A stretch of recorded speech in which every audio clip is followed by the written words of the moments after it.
काला साया। यूं तो बनारस घाट अपनी खूबसूरती के लिए बहुत प्रचलित है, पर घाट के किनारे कई राज लिए बैठे हैं।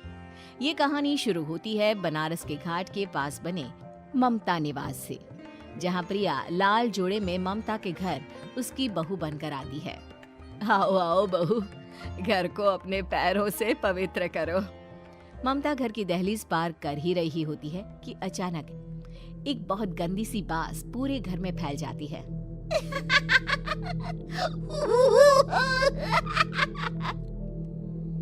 ये बदबू और ये आवाजें, ये कौन हंस रहा है माँ?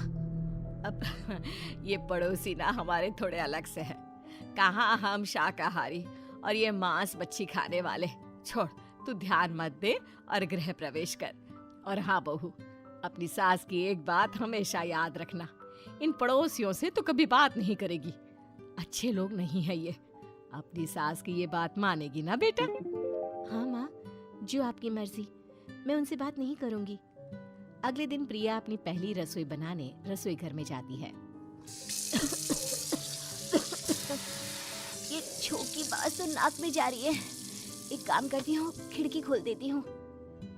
प्रिया खिड़की खोलने जाती है। इतने जाले, लगता है इस खिड़की को कभी खोला ही नहीं गया। पर ऐसा क्यों? ओह, नॉन वेज की स्मेल आती होगी ना। 2 मिनट के लिए खोल लेती हूँ, फिर बंद कर दूंगी। प्रिया खिड़की खोलती है। खिड़की खोलते ही उसकी नजर सामने वाले घर की खिड़की पर पड़ती है, जहाँ एक लड़की खड़ी होती है। हाथों में मेहंदी, लाल रंग की साड़ी, बिल्कुल सजी धजी, मानो प्रिया की तरह ही वो भी नई नवेली बहू हो। वो प्रिया को देखकर मुस्कुराती है। हे भगवान, माँ ने तो इनसे बात करने को मना किया था। प्रिया फौरन ही खिड़की बंद कर देती है और तवे पर चढ़े रोटी की ओर देखने लगती है, पर वहाँ रोटी न होकर मछली पड़ी होती है। ये क्या? पहली ही रसोई में इतनी बड़ी गलती। हे भगवान, अब मैं क्या करूं? प्रिया बहुत डर जाती है और फौरन रसोई की सफाई करने और फिर सभी के लिए खाना बनाने लग जाती है। जब वो सबको खाना परोसती है, सब तो ठीक है, मैं बेकार में चिंता कर रही थी। हे भगवान, ऐसे ही बस अपनी कृपा बनाए रखना। रात के वक्त जब सब सो रहे होते हैं, तब प्रिया को पायल की आवाज सुनाई देती है, जिससे उसकी आंख खुल जाती है। ये पायल की आवाज कहाँ से आ रही है? प्रिया उठकर उस आवाज के पीछे छत की सीढ़ियों तक जाती है। तभी उसे बच्चे के रोने की आवाज आती है। प्रिया छत पर जाती है तो क्या देखती है? वही लाल साड़ी वाली लड़की अपनी गोद में एक नवजात बच्चे को घुमा घुमा कर सुला रही है। तभी प्रिया की नजर उसके पेट पर पड़ती है। ओह गॉड, ये तो प्रेग्नेंट भी है। सुनिए, बच्चा सो नहीं रहा है क्या? मैं कुछ मदद करूं?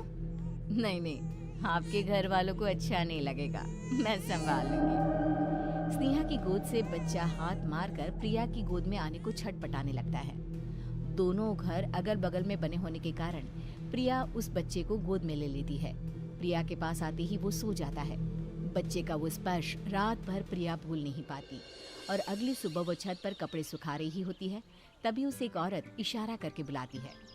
स्नेहा कह रही थी बाबू तुम्हारी गोद में आते ही सो गया।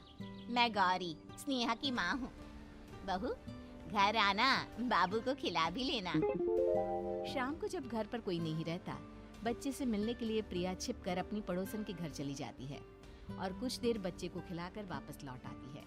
इसके कुछ दिन बाद ही प्रिया को पता चलता है कि वो माँ बनने वाली है। ममता की खुशी का ठिकाना नहीं रहता।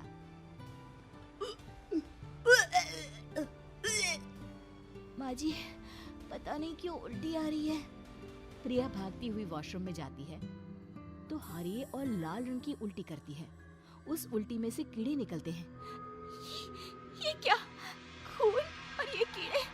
माँ! माँ!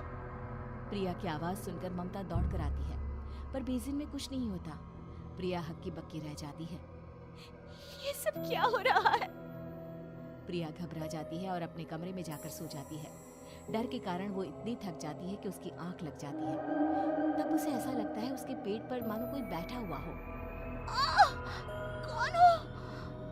प्रिया के पेट पर एक 5 महीने की बच्ची बैठी हुई थी, जो बुरी तरह जली हुई थी। माँ, तुम ही मुझे लाई ना अपने पेट में। मैं तुम्हारी माँ नहीं हूँ। कौन हो तुम? माँ, देखो मैं जल गई बुरी तरह से। 6 महीने पेट में रहने को भी मुझे नहीं मिला। सहला दो ना माँ। बचाओ! बचाओ! माँ! ममता दौड़कर कमरे में आती है। प्रिया की बातें सुनकर वो सब समझ जाती है। तू कहीं बगल वाले घर में तो नहीं जाकर आई ना बहू? मुझे माफ कर दो, मैं गई थी माँ। उस घर में सब मरे हुए हैं बहू। कई साल पहले स्नेहा उस घर में बहू बनकर आई थी। कुछ ही दिन में वो एक बच्चे को जन्म देने वाली थी। पूरा घर बच्चे के आने की खुशी में खोया था कि एक दिन अचानक उस घर में आग लग गई। सब बुरी तरह जलकर मर गए। गौरी आज भी दादी बनने का इंतजार कर रही है और इसीलिए स्नेहा ने अपना अजन्मा बच्चा तुम्हारी कोख में डाल दिया। ममता ये कह रही होती है कि पीछे से उसके पैरों को एक बच्चा पकड़ लेता है। दादी, दादी। माँ, स्नेहा की गोद में यही बच्चा था। ये बच्चा कौन है फिर? तेरी मौत है। तेरी भी दादी। जिस चीज का ममता को डर था वही हो गया। ममता निवास के ऊपर मौत ने चादर बिछा दी थी। प्रिया का पेट ऐसे बढ़ जाता है मानो 9 महीने का हो। 2 हाथ उसके पेट से बाहर निकलते हैं। बहू, संतोष को फोन कर, किसी पंडित जी को बुला बहू। प्रिया का पति भागता हुआ घर आता है। ये तो होना ही था माँ। तेरा पाप तेरे सामने आ गया तो तू सह नहीं पा रही है। स्नेहा घर में आग लगी नहीं थी, माँ ने लगाई थी, प्रॉपर्टी की लालच में। और वो बच्चा मेरी पहली पत्नी का बच्चा है, मेरा बेटा, जो कि उस आग की चपेट का शिकार हो गया था। मैंने तुमसे ये सब माँ के कहने पर छुपाया था। मुझे माफ कर दो प्रिया। तुम अगर चाहो तो यहाँ से जा सकती हो। मैं तुम्हें किसी भी बंधन में रखना नहीं चाहता। मेरी शादी हुई है आपसे, मैं आपको छोड़ नहीं सकती, पर उससे पहले हमें स्नेहा, उसकी माँ और बच्चे की आत्मा की शांति करवानी होगी। संतोष और ममता गौरी के घर जाते हैं। अंदर सब कुछ जला हुआ होता है। जमीन पर जली हुई लाशें बिखरी हुई थी। ममता रो रो कर अपनी करने की माफी गौरी से मांगती है।